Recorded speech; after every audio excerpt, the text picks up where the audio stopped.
Father Philip കവിൽ, ഇപ്പോൾ RSSന്റെ വിചാരധാരയിൽ ആഭ്യന്തര ശത്രുക്കളുടെ പട്ടികയിൽ അടുത്തുള്ളത് ക്രിസ്ത്യാനികളാണ്, ക്രിസ്ത്യാനികളിലേക്ക് എത്തിക്കഴിഞ്ഞിരിക്കുന്നു എന്നൊരു ബോധ്യത്തിലേക്ക് നിങ്ങൾ എത്തുന്നുണ്ടോ?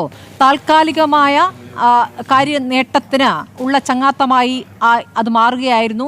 യഥാർത്ഥത്തിൽ അവരുടെ രാഷ്ട്രീയം, അവർ മുന്നോട്ട് വയ്ക്കുന്ന രാഷ്ട്രീയം എന്നുകൂടി വിലയിരുത്തിയായിരിക്കണം ഏതെങ്കിലും രാഷ്ട്രീയ പാർട്ടിയുമായി സഹകരിക്കേണ്ടത്, അല്ലെങ്കിൽ അവരുമായി ചങ്ങാത്തത്തിലാകേണ്ടത് എന്നൊരു തിരിച്ചറിവിലേക്ക് നിങ്ങൾ എത്തുന്നുണ്ടോ ഫാദർ ഫിലിപ്പ് കവി?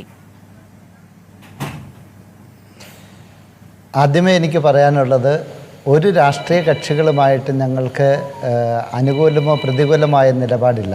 ഞങ്ങളെല്ലാവരെയും തുല്യരായി കാണുന്നു. ഈ നാട്ടിലെ ജനാധിപത്യ മൂല്യങ്ങൾക്ക് വേണ്ടിയാണ് ഞങ്ങൾ നിലനിൽക്കുന്നത്.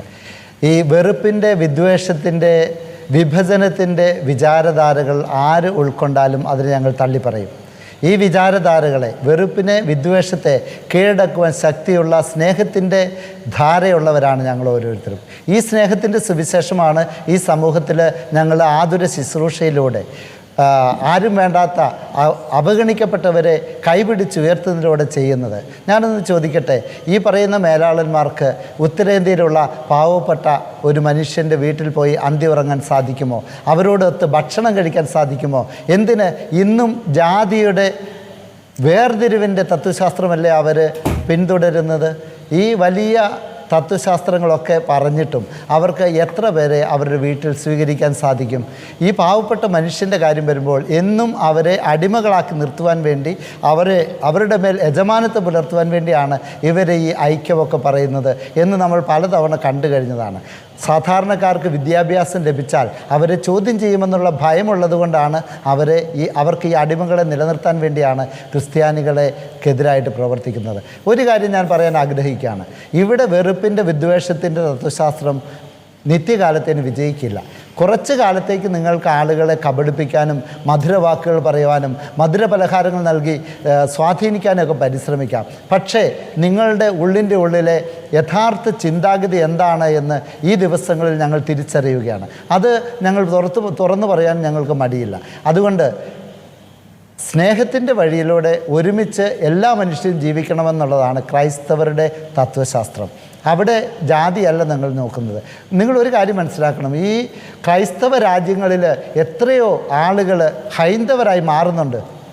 ഇവിടെ നിന്നുള്ള, ഇന്ത്യയിൽ നിന്നുള്ള സന്യാസികൾ അവിടെ വന്ന് ഈ ഹൈന്ദവ സംസ്കാരം അവിടെ പ്രചരിപ്പിക്കുന്നുണ്ട്. അവിടെയുള്ള ക്രിസ്ത്യാനികൾ ആരും അതിനെതിര് പറയുന്നില്ല. ഞാൻ തന്നെ വിദേശത്തായിരുന്ന കാലത്ത് ഞങ്ങളുടെ പള്ളിയോടനുബന്ധിച്ചിരുന്ന സംവിധാനങ്ങൾ ഹൈന്ദവർക്ക് വേണ്ടി തുറന്നു കൊടുത്തിട്ടുള്ള വ്യക്തിയാണ്. അത്രമാത്രം സഹിഷ്ണുതയോടെയാണ് ഞങ്ങൾ അവിടെ പ്രവർത്തിച്ചിട്ടുള്ളത്. ഹൈന്ദവ സന്യാസിമാർ അവരുടെ കാഷായ വസ്ത്രത്തിൽ അവിടെ വന്ന് അവരുടേതായ പ്രദക്ഷിണങ്ങളൊക്കെ നടത്താൻ ഞങ്ങൾ സഹകരിച്ചിട്ടുണ്ട്. അപ്പോൾ ഇവിടെ ക്രൈസ്തവ സന്യാസിനികൾക്ക് അവരുടെ സന്യാസ വസ്ത്രത്തിൽ, പുരോഹിതർക്ക് അവരുടെ സന്യാസ വസ്ത്രത്തിൽ പോകാൻ പാടില്ല. ക്രിസ്ത്യൻ പള്ളികളുടെ മുകളിൽ കുരിശ് കാണാൻ പാടില്ല. ഇവർ പറയുന്നത് കുരിശ് കൃഷിയാണെന്നാണ് പറയുന്നത്. എന്തുമാത്രം നീചമായിട്ടാണ് അവർ ഞങ്ങളുടെ വിശ്വാസത്തെ തള്ളിപ്പറയുകയും വെറുപ്പിൻ്റെ ഭാഷയിൽ ഞങ്ങളോട് ഇടപെടുകയും ചെയ്യുന്നത്. എന്തിനാണ് ഇത്രമാത്രം അസഹിഷ്ണുത? വിദേശത്തുള്ള ഹൈന്ദവരെ മുഴുവൻ, അവിടെയുള്ള ക്രൈസ്തവ രാജ്യങ്ങളിലെ സഹോദരങ്ങൾ മതി നിർത്ത് എന്ന് പറഞ്ഞാൽ ഇവിടെയുള്ള ഹൈന്ദവരെ സമ്മതിക്കുമോ? അങ്ങനെ ഒരു ചിന്തയല്ല ഞങ്ങൾ നടത്തുന്നത്. അതുകൊണ്ട് ലോകം മുഴുവനുമുള്ള തുറന്ന മനോഭാവം നിങ്ങൾക്ക് ആവശ്യമാണ്. യുവരാജ് ഗോകുൽ, എന്താണ് മറുപടി? ഫാദറിനുള്ള മറുപടി.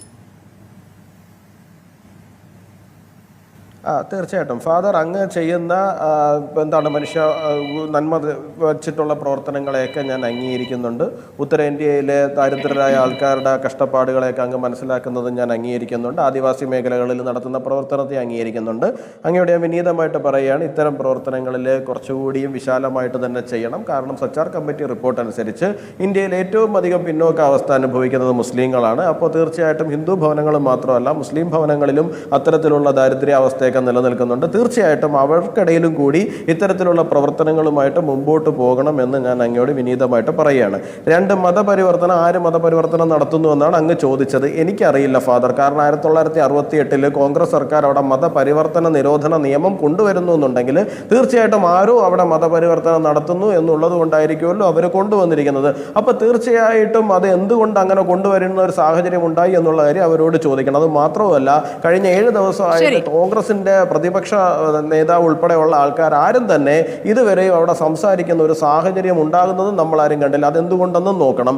അതുപോലെ തന്നെ കഴിഞ്ഞ കോൺഗ്രസ് സർക്കാർ ഇവിടെ ഛത്തീസ്ഗഡ് ഭരിക്കുന്ന സമയത്ത് ഒരു പാസ്റ്ററിനെ ഉൾപ്പെടെ പിടിച്ച് വലിയ രീതിയിൽ അകത്തിടുന്ന സാഹചര്യം ഉണ്ടായിട്ടുണ്ട്. അതും പരിശോധിക്കണം. പിന്നെ വലിയ രീതിയിലുള്ള മനുഷ്യാവകാശത്തെ കുറിച്ചല്ല, മനുഷ്യ സ്നേഹത്തെ കുറിച്ചിട്ടൊക്കെ പറഞ്ഞല്ലോ. നിങ്ങൾ അവിടെ ഇവിടെ എന്താ ഇന്ത്യയിൽ അഴിഞ്ഞാടുകയാണെന്നൊക്കെയാണ് പറഞ്ഞത്. നിങ്ങൾ ബംഗാളി ഭരിച്ചുകൊണ്ടിരുന്ന സമയത്ത് എന്താണ് നാട്ടിൽ നടന്നത് എല്ലാവരും കണ്ടതാണ്. പ്രതിപക്ഷ എം പിമാർ നാളെ ഛത്തീസ്ഗഡിലേക്ക് സമയം കഴിഞ്ഞുകൊണ്ടാണ് യുവരാജ് ഗോകുൽ, സമയം കഴിഞ്ഞുകൊണ്ടാണ്. ദയവായി സഹകരിക്കാം.